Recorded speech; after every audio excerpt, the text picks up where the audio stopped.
Adopted officially by the African Commission on Human and People's Rights on March 3, 2026, after years of collaboration and expert input, the Advocacy framework provides a comprehensive roadmap to ensure African women and girls receive full protection under the continent's most progressive women's rights instrument.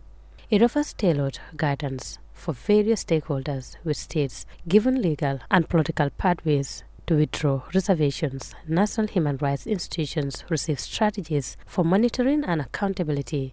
Civil society groups gain advocacy tools, and regional mechanisms are empowered to enforce compliance.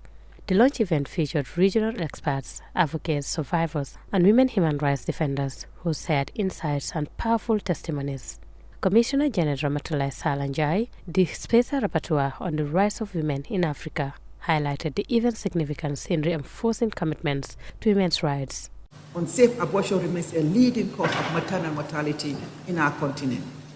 Those are deaths that are not inevitable, they are enabled, and are enabled by the reservations that we enter. And when any state hides behind the phrase incompatible with domestic law or contrary to our culture, our values, it is in concept of African moral values. We must ask what morals, what interpretation. Let me be unequivocal. The Maputo Protocol does not contradict African values. It enshrines the best of them, including dignity, equality, justice, and the liberation of women from harmful practices. This panel, however, is not about problems, it is about solutions. The framework acknowledges that ratifying the Maputo Protocol with reservations is only an initial step. It allows for interpretive declarations and interim reservations with clear timelines, emphasizing the ultimate goal of full withdrawal and implementation of the protocol's provisions. Currently, out of 55 African Union member states have ratified the Maputo Protocol.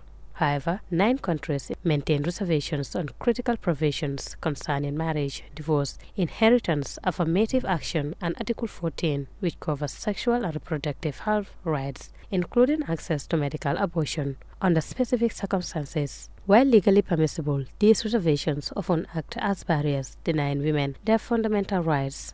Countries like the Gambia, Rwanda, and Mauritius have demonstrated that withdrawing reservations is achievable, setting important precedents for the continent. Ms. Hannah Foster, Executive Director of the African Center for Democracy and Human Rights Studies, also expressed how exciting it was for advocacy groups in the Gambia to see the country ratify and adopt the Maputo Protocol, highlighting the significant efforts made to lift the reservations.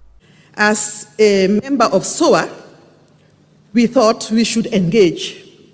So we came together, we put together a group, advocacy group, called the Gender Action Team, and we developed a strategy. We had consultations, and what was exciting was the fact that even during the advocacy for the adoption of the protocol, we had worked closely with the Office of the Vice President and Minister of Women's Affairs. Whenever we meet the Vice President, we remind her of how many states have ratified and the fact that Gambia was the first state to sign, but we are still waiting for the ratification. Held under a panel titled Commitment to Compliance, Lifting Reservations to Realize the Full Promise of the Maputo Protocol, the session also included voices such as Honorable Fatou Kinte, the Minister of Gender, Children and Social Welfare of the Gambia, and Ms. Melanie Nigan, Deputy Chairperson of the Human Rights Division, National Human Rights Commission of Mauritius. We enacted laws outlawing female genital mutilation and child marriage, strengthened family law provisions, and reinforced constitutional guarantees of equality. These reforms created a legal environment that supports the full implementation of the protocol. By prioritizing gender equality in national policy, we ensured that reforms were not only symbolic, but actionable.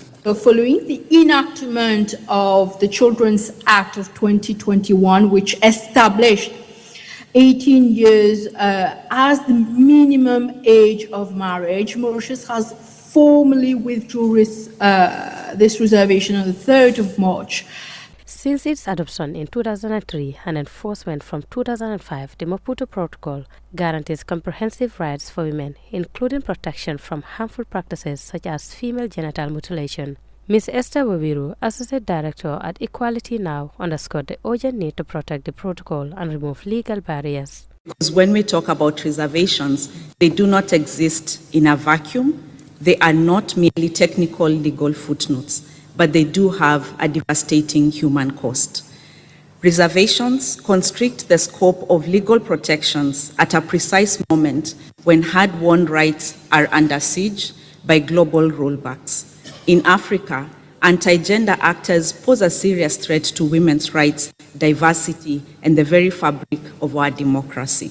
In Uganda, the reservations to Article 14.1a and 14.2c have severely limited reproductive autonomy, contributing to high rates of unwanted pregnancies and unsafe abortions, particularly among survivors of rape and incest.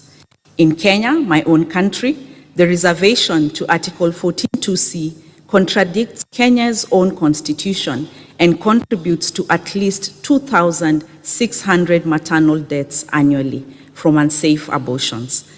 This initiative aligns with Equality Now's new 5-year strategy 2026 to 2030, securing rights, transforming futures, which targets gender-based violence, legal discrimination, and sexual exploitation. The framework and its launch mark renewed momentum in the fight for gender equality in Africa, calling for the full withdrawal of reservations to ensure that every African woman and girl can fully enjoy her rights without restriction.